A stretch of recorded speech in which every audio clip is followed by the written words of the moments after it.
Hiya, it's 3 Minutes with Morag, and today we're talking about the accounting process. My name's Morag, and I run Northwest Numbers Limited. We provide bookkeeping and accountancy services for small charities, not-for-profit, startups and businesses. During this 3 minutes with Morag, I'm hoping to simplify and demystify accounting terms and processes.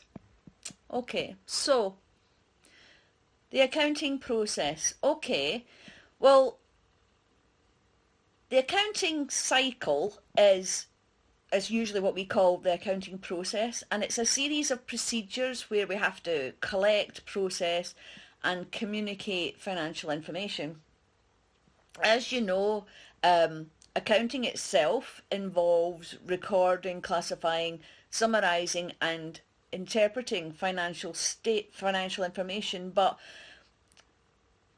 the cycle, it covers up to the financial statements as well as beyond preparing for the next year. Okay, so there's basically 9 steps in the accounting process, with an optional 10th. Okay, so first of all, we basically have to identify and analyse business transactions. So that's basically business transactions, nothing to do with personal. Make sure that it's business, get the evidence, prove that it's for the business, get the evidence that you've actually spent it, etc., etc. And then you have to look at that evidence and kind of analyse and decide how exactly it's going to affect your accounts and how you're going to record it and what amounts to record. Okay, secondly, there's the recording of the accounting transactions. So that's basically using double entry bookkeeping, which I've talked about in previous videos. They're recorded in chronological order, date order, as and when they occur. And the accounting records that you're putting them into are basically called books of original entry, because it's where you put in every transaction, and it's basically where we're collating all of the information. It's the first time that it's being recorded.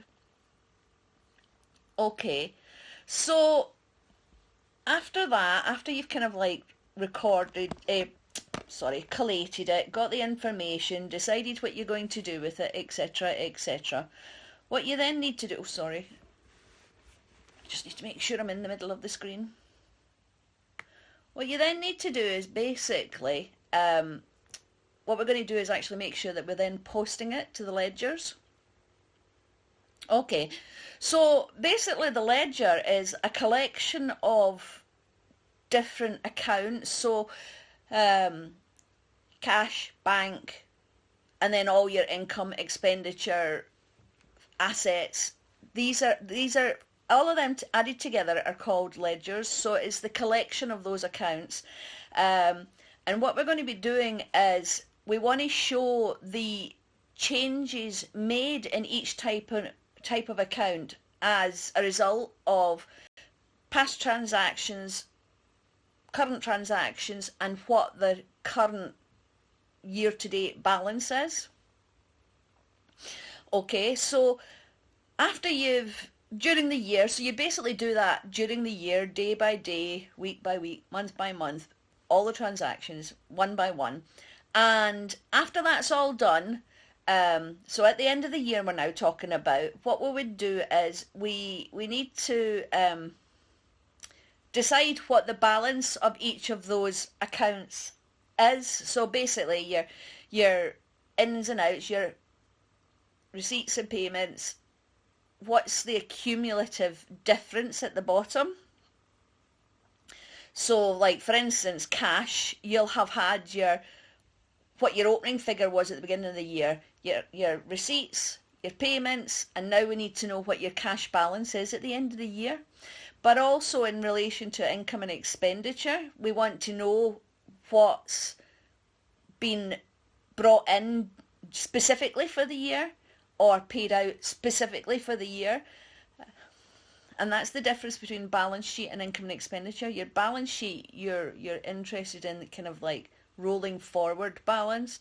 Income and expenditure, we're only interested in what's gone through in that particular, usually year, but whatever your accounting period is. Okay, so what we do is we go through and we get the totals. So what's the balances at the end of the period? Year, because we're doing the financial statements now. So what's the balances at the end of the year? So that would be your brought forward figures for your balance sheet and your total that you physically income received, expenditure paid. So we're wanting to get the totals of those balances, and then what we do is, so those will be like we want to create a list of them, and that basically will get your trial balance. And it means, if you remember previous videos, you get your debits and your credits, and we want to make sure that our positives and negatives equal each other. So your positives will equal the same as all of your negatives, and that is what your trial balance does. And hopefully, if that doesn't balance, then you know that there's an error and you have to go and find out what's happened. Okay, so that's our unadjusted trial balance. That's our step 4, where we're basically checking that it balances and then finding out if there's any errors if it doesn't, and then we'd have to like correct those by reversing something or adjusting. You'd have to look at what doesn't look right and make adjustments. Okay, so that's step 5. We're adjusting the errors. So no, that's step 4, sorry. So step 5, once you've managed to get that balanced, what we want to do is what's called adjusting entries.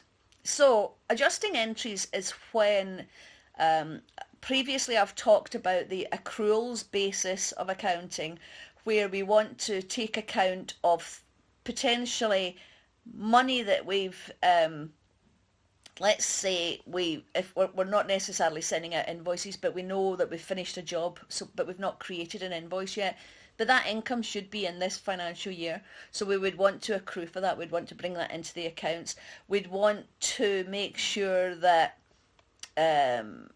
so we wouldn't necessarily get a gas bill till next month, but we've used that. It's part of this financial year, so we want to accrue that.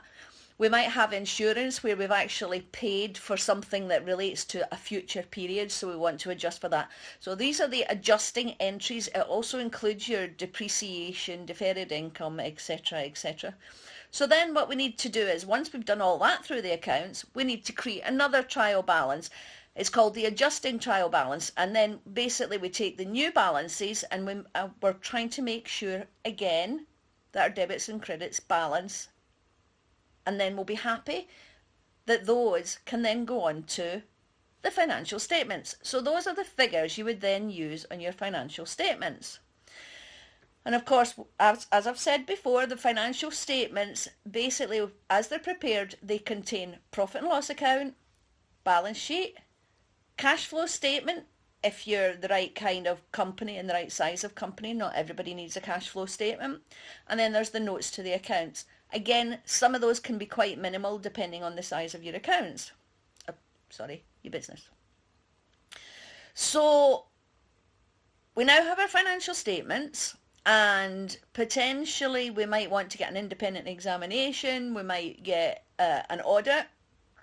Again, depending on what kind of company or size of company you are. And if you have to go through that, then you would have to do basically step 8. There may be adjustments that the independent examiner or auditor have not quite agreed with what you've argued, as like you've decided on a certain figure for accrued income or whatever. They might not agree with you.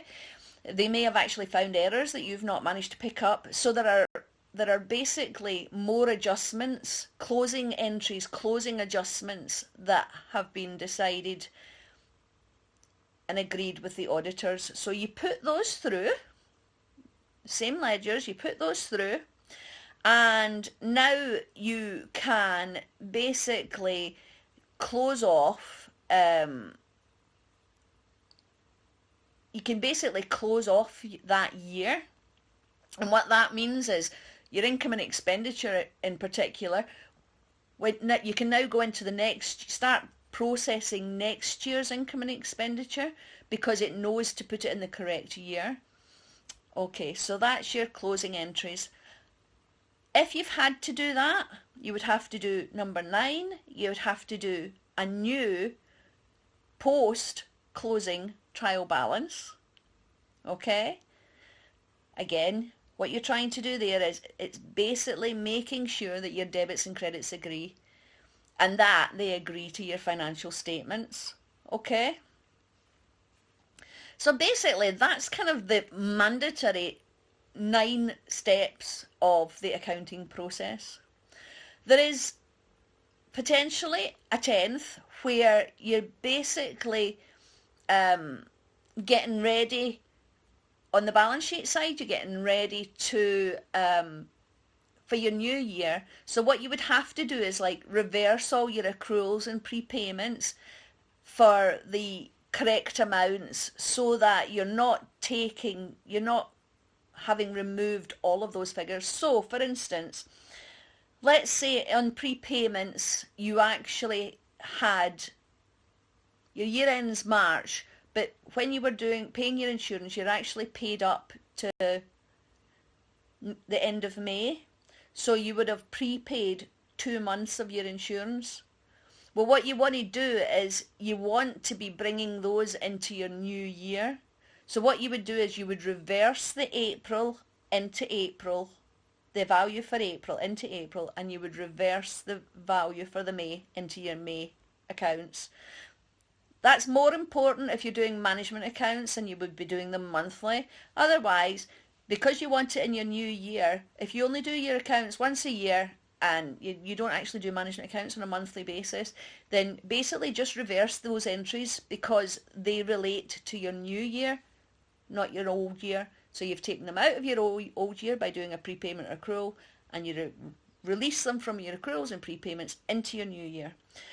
Okay, so that is basically the accounting process. I hope that has been interesting and makes sense to you. As I say, my name's Morag Hunt, and I do these 3 minutes with Morag 3 times a week, Tuesdays, Wednesdays and Thursdays at 1 p.m. I do them on my own personal Facebook, but I do share them to other groups that I am a member of. If you're interested in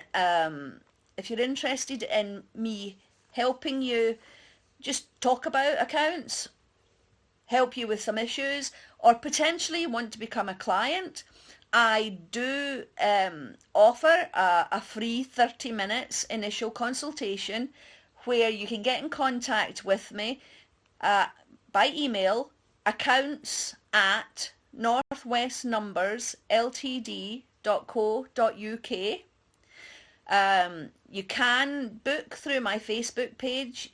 I have a Facebook page that's called Northwest Numbers Limited. I am on Twitter, LinkedIn, and Instagram. I think they're all actually private Morag Hunt. If there was anything that I've said during this that you didn't understand, please do make a comment. By all means, make a comment. Ask me to explain something. I have no problems with that. I will get back to you as soon as possible. And hopefully that's been not a waste of 12 minutes. Looks like it's 12 minutes. Okay, take care and I will talk to you tomorrow. Bye.